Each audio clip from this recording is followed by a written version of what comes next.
What's up guys, Chigs here from Chigs Tech Reviews.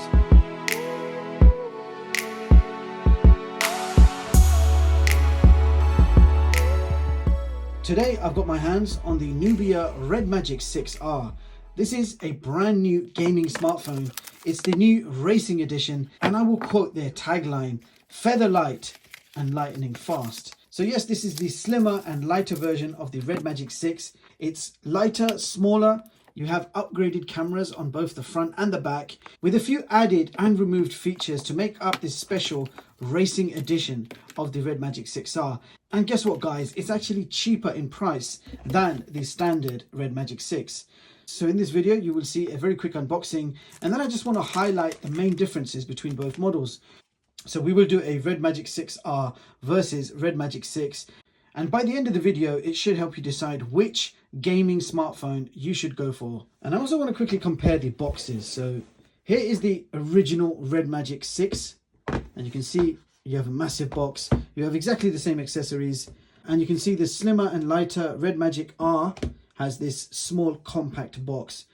So here they are side by side. I will also put the specs up on the screen so you guys can have a quick read. Now I have color coded all the text. And the white text shows you what specs and features are the same, and the blue text shows you the differences. Now you can also see the price, £509 for the RedMagic 6, and the new RedMagic 6R will cost you £429. So first of all, build quality. Both phones are made from a metal frame and you have glass back. Both have Gorilla Glass protection.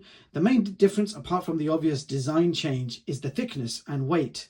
So original RedMagic 6 is 9.7mm thick and it weighs 220 grams, whereas the new RedMagic 6R is only 7.8mm in thickness, and you can see that side by side, and it weighs 186 grams. So yes, definitely much lighter, much slimmer than the original.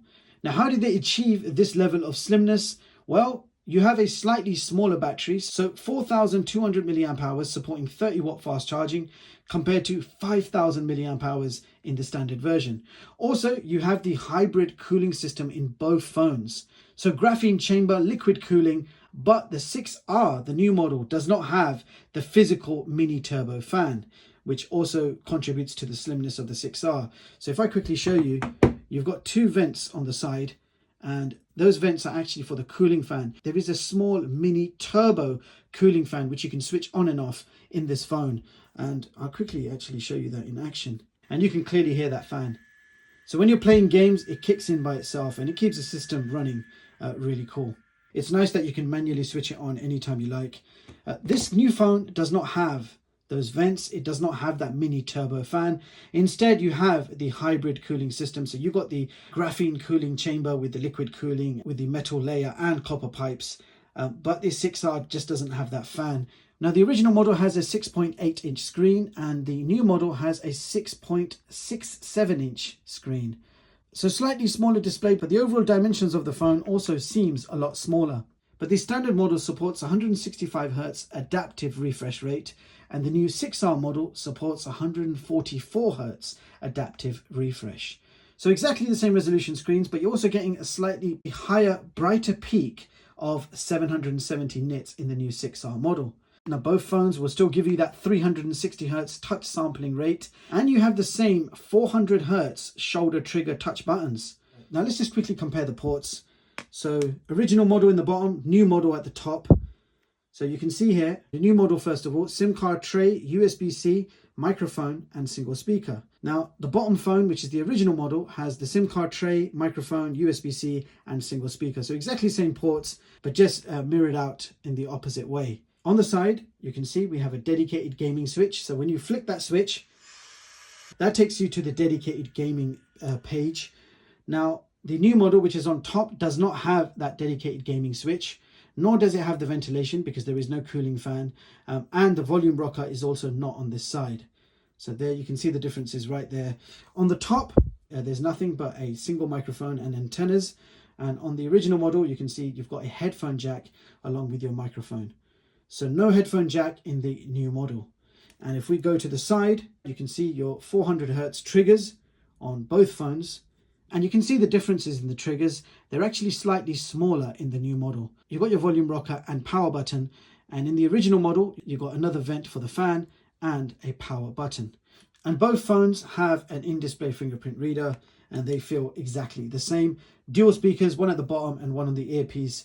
Now if we talk about power and performance, both smartphones have exactly the same chipset. So we have the most powerful Snapdragon 888 with Adreno 660 graphics. However, the RAM configuration is slightly different.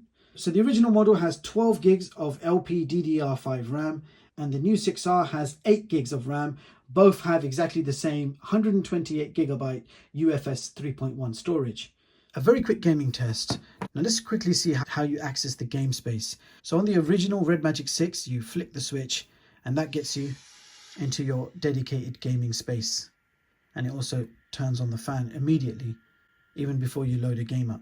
Now if you just swipe in from the left, you've got all your gaming functions, your gaming settings, where you can play around with the options. You can change the frame rate, or you can leave it on adaptive, and you can even turn the fan on and off, or you can set the brightness how you wish. You've got shoulder trigger and enhancements as well, but you can only do that as soon as the game starts. I'm going to turn the fan off right now because it is a bit distracting. So fan is off. Now this is the new model, the 6R. There is no switch to flick as such. So if you want to get into the gaming space, what you're doing is swiping down from the top, and over here you can see it says game space. Tap that and that takes you into the RedMagic game space. Not bad. There's no dedicated button, but if that's the trade-off of having a smaller, thinner device, I'm actually for that. I don't mind swiping down to access it. Now you can't just exit the gaming session by swiping. You're pretty much locked into the gaming space. Pressing the standby button and opening up again takes you straight back to your gaming space. If to exit, you have two options. You can either swipe down from the top and press the same gaming button, and I'll do it and show you. Do you want to exit? Hit OK. So that's how you access the gaming space. I'm going to open it up again. So I am going to try playing a game, as I want to give you my first experience, my first opinion on what I think of the slimmer triggers. These triggers are much slimmer in size, so I want to give you my quick opinion. Do they still work the same as the original, being a lot slimmer in size? We're going to find out right now. So let's load a game up. So COD Mobile on the 6R, here are the settings. So you've got very high graphics with a maximum frame rate. If you try to select ultra frame rate, it will take you down to medium graphics.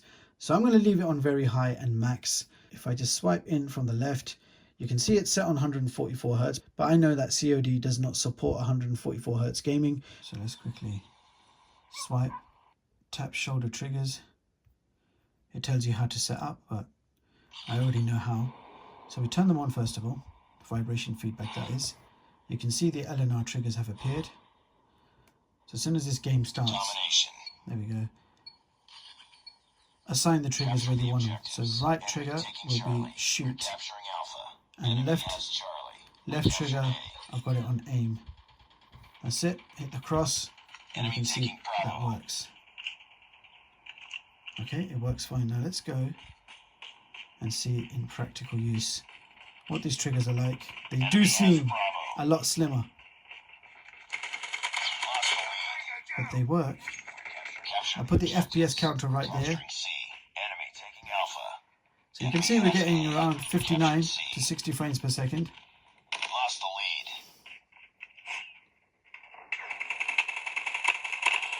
Enemy taking B. Target down. Capturing B. Enemy down. Target down. Enemy down. Capture B. Tango down. Sentry gun deployed. Enemy inside. Capturing A. Target down. No! Friendly hunter killer drone deployed. Hostiles have destroyed your sentry gun. No, we Predator are. missile inbound. Capturing Alpha. Enemy down. Now straight away I can say the speaker's in the wrong side. On the other phone, the speaker's at the top, so I tend to block it less. Now from here, I tend to hold the phone like this and I'm blocking it. I can't turn the phone over because the triggers are on top. So I kind of wish that the speakers were not on the bottom side in this phone. Lost Bravo. Captured Alpha. Hostiles have destroyed your sentry gun. Hunter-killer drone deployed. They're hurting. Keep fighting. Now the triggers are a lot slimmer. They don't feel any different. They actually feel good. The phone is much lighter, of course. So yeah, the gaming experience is good. The only thing straight away that I didn't like is the speaker location. Speaker being at the bottom side, this is how I tend to hold the phone. I don't have any other way to hold the phone because the triggers are at the top, so I can't even switch it over. You can see that the previous model had the speaker at the top. So when you're holding the phone, but you're not covering it as much, you're holding the triggers like that, so the speaker doesn't get covered while you're playing. I'm finding that I'm getting muffled sound because I am proper covering the speaker while I hold the phone like this. There's no way of holding the phone like this. So yeah, that's one flaw, if you want to call it. They should have thought about that design. So frame rate is good, the game plays really well. Just for a comparison, I'm going to play a round of Call of Duty on the original model and I'm going to share my experience with you guys. So the last time I was playing with this phone, I had it on medium graphics with ultra high frame rate. I just want to put this on very high and leave it on max, and we're just going to play a game and see how it plays. Taking the lead. Enemy has A. We captured C. We're capturing B. Very loud speakers. Even if I cover the speakers, they sound loud. Enemy close down. Wow.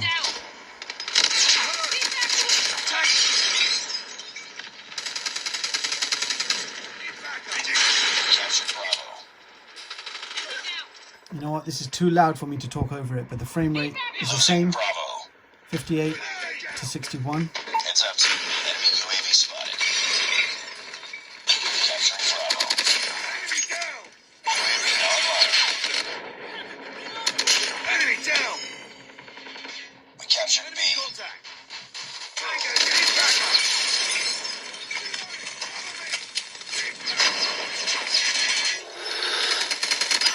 Hunter-killer drone ready for deployment.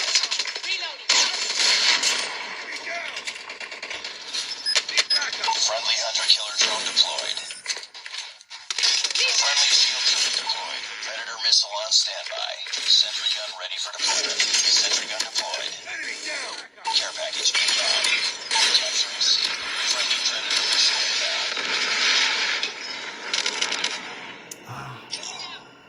And no, they're not bots. These are not bots. UAV online. Target's in sight. Enemy down. Tango down. Keep on them. Avoiding this way. Enemy UAV spotted. All positions locked down. Hold your positions. We captured Charlie. Losing Bravo. No, come on, reload. Losing Charlie. This guy. So from this very quick gaming comparison, I've learned that both phones offer exactly the same frame rate, same performance of gaming. It looks and feels great. Triggers feel the same, even though they're slimmer.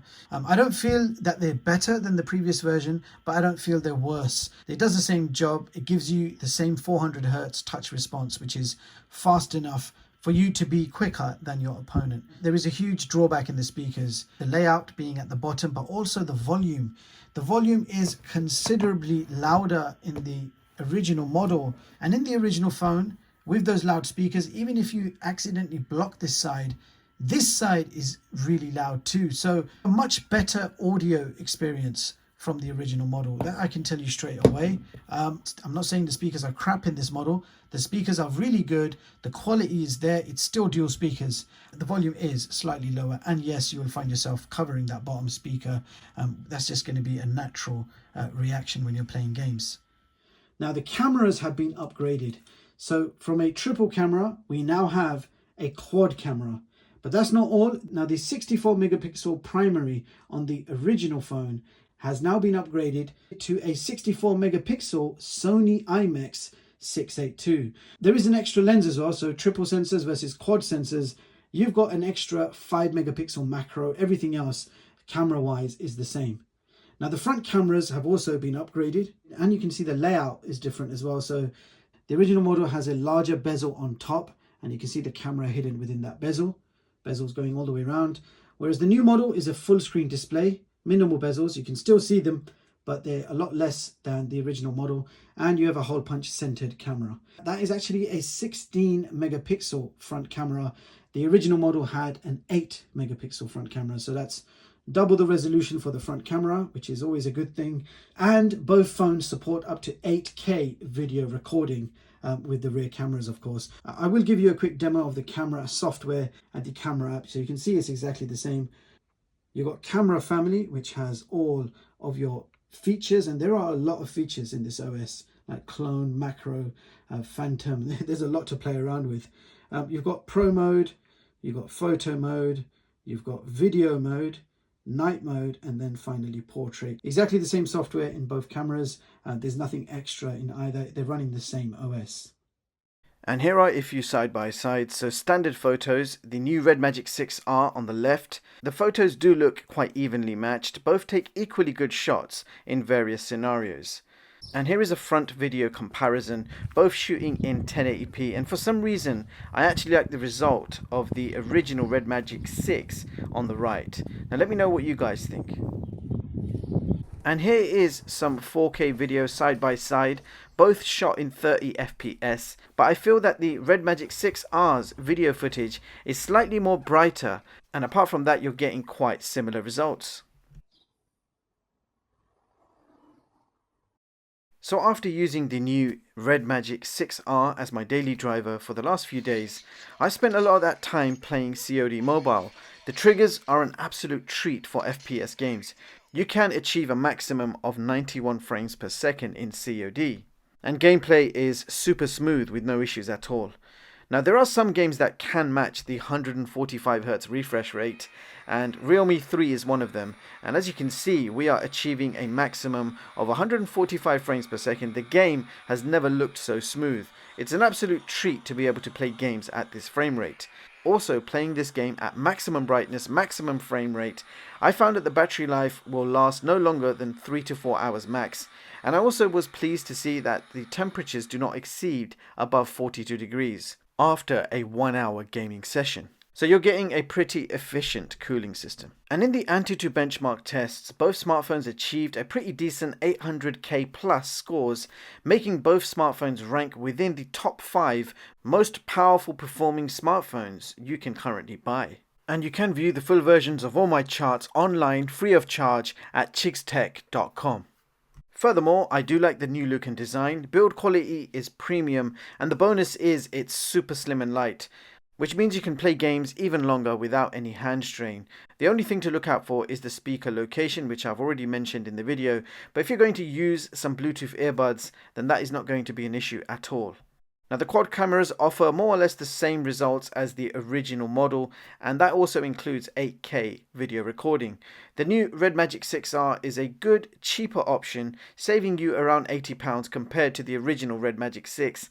Offers a thinner and lighter experience, but without compromising on that power and performance, giving you exactly the same chipset. Yes, you're getting a little less RAM, slightly smaller display, 145Hz display instead of 165, and you're limited to 30 watt fast charging instead of 66 watts.